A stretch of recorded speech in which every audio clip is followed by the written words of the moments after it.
morning guys, welcome to Mandal Family Vlog again. So for today's update guys,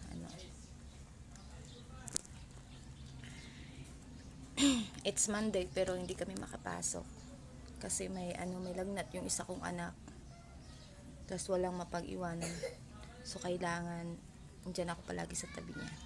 So yung isa kong anak nadamay, hindi siya makapasok. So yon napakahirap pag wala dito yung asawa mo, kasi ikaw lang yung mag-isa na paikot-ikot sa lahat.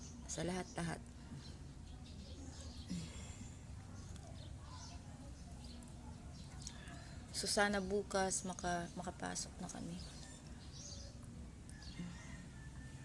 Sana okay na yung pakiramdam niya bukas. Guys, ang hirap talaga, guys. So yun lang po guys. Don't forget to subscribe po sa YouTube channel po namin. Yun lang po. Thank you for watching. Bye.